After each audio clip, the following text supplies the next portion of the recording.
Hi everyone, I'm Bill Holcomb and thanks so much for joining me as we embark on another beginner's watercolor tutorial. Whether you are a complete beginner or have a few paintings under your belt, I'm sure today's tutorial will help you learn a few things and provide you with some good practice techniques. Today we will be going through the basics of using wet and wet washes to create a simple yet beautiful watercolor beach landscape.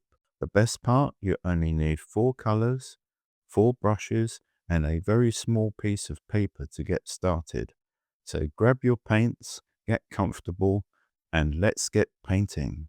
I'm going to start with a number 12 brush, and at the top now I've got some clear water, and I lay that down in the top half of the sky, and then go into the yellow and a mix of yellow with alizarin crimson in a sort of banded fashion to make it interesting.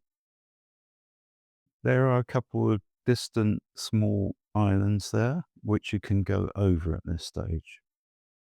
And then because of the excess amount at the edges, always good to mop that up with some tissue to avoid creep back and any extra amount that's collected at the bottom. This is Fabriano Artistico paper, 140 pounds weight. That is why I have it taped all around to stop it buckling. And the absorption rate of speed of absorption is slightly different compared to the arches.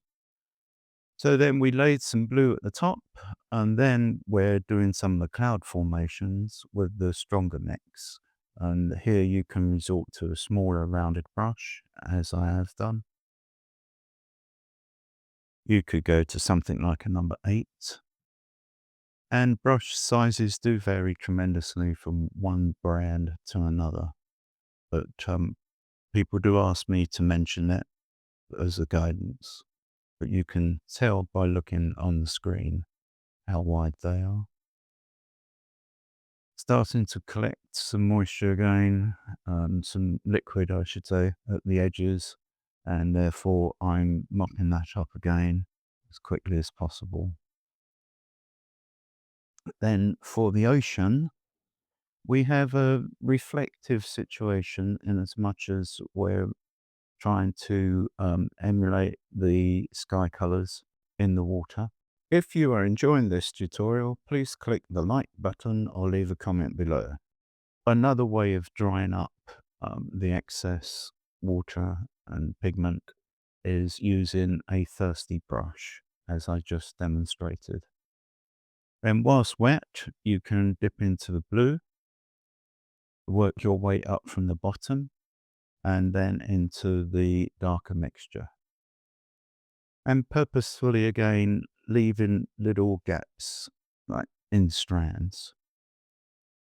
So we have color coming through here and there.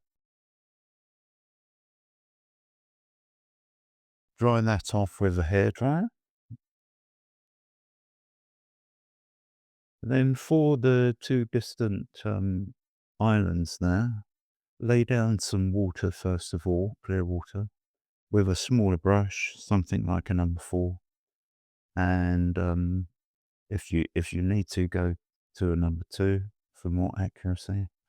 Lay on the dark color and let that fuse in. You can then add some more water to the top and let that fuse in as you see me do. It gives variation, so it gives value. Color being tone, value being the variation of that tone between light and dark. Now I'm mixing up some yellow ochre. A good color for beach is the sand on a beach is the yellow ochre. I appreciate that for some beaches it's very light, almost white sand, and therefore that would be a different. But in general, yellow ochre works well. And of course, it depends upon the time of day, how much light is hitting the beach, whether it's sunrise, sunset, etc., and casting of shadows. So lay that down over all the beach. You can use a large brush, the thin mixture first, and then I've got a stronger mixture in the middle of the pan there, and mop up the edges before you then can use a flat brush, and you can just go into the dark area and lay that down. And also on the water's edge, I've got some of the dark mixture, and you can add, whilst you're at it, a few little ripples on the ocean. Nothing too sophisticated. This is meant to be an easy one, especially for beginners. So we're not getting too technical here. Dry off with a hairdryer. Then we've got a stronger mix in the middle there. When's a blue, when's a yellow, light red. Just a case of process of you will get first of all a brownish mixture, I should say, for the tree trunks, and then we'll get our green mixture for the palms.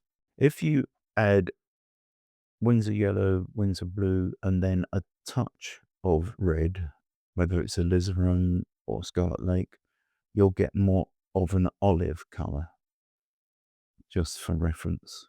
Then you can paint the trunks. You decide which size brush you feel comfortable with for doing those. And they're not straight up, they are bending towards the ocean on this occasion, one slightly more so than the other. And for these tutorials, I would mention that I do keep the paper all in one position. You may choose to twist it around here and there. You would be twisting your whole board because it's taped down.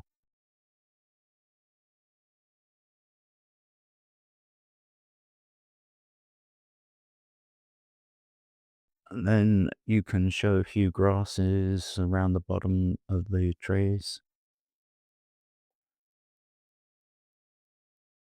and a little hammock if you wish, connecting two trees.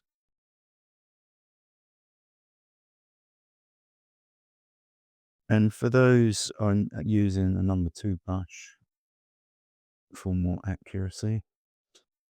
And of course, the palm trees do vary tremendously, um, either from one location to another or even in the same location. There's a variety of palm trees.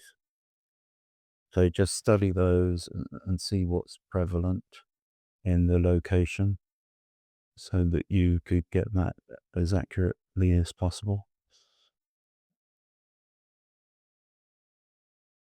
I'm laying down an underpainting for the palms, first of all, with that light green.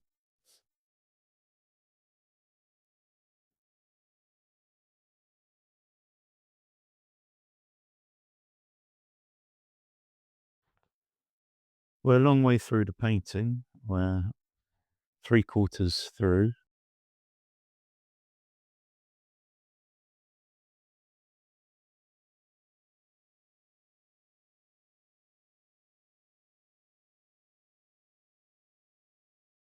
And then I will go to the darker green and start painting that on top of the light.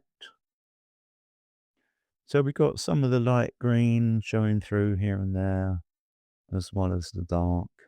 So it's nice and varied. And as you know, we work from light to dark with transparent watercolors, as opposed to oils, acrylics, etc. Those are the opaque colors where we go from dark to light. So the poems, of course, are at different angles, and therefore from one perspective compared to another, you'll see some variation in the way the palms lay down.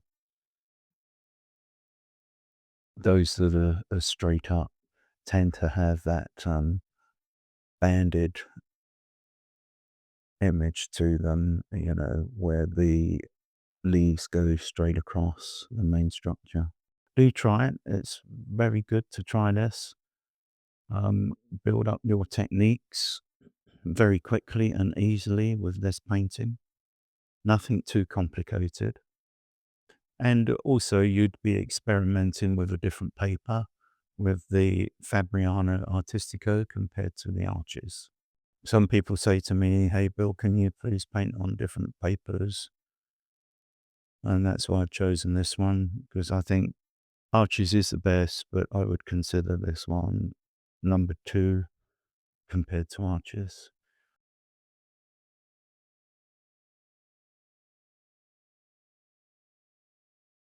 We got a few fallen coconuts there out of interest on the sand at the base of the trees, just to add a little bit of interest and a bit of humor going on there.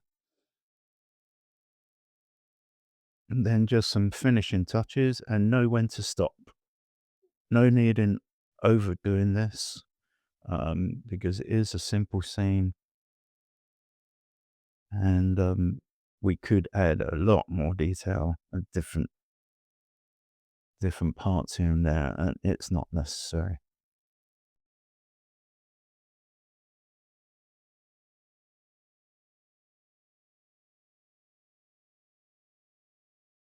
So here's a reveal. I think it's come out quite good, and I hope you enjoyed that, and I hope you will have a go at this one. Thanks for watching, and we'll see you next time.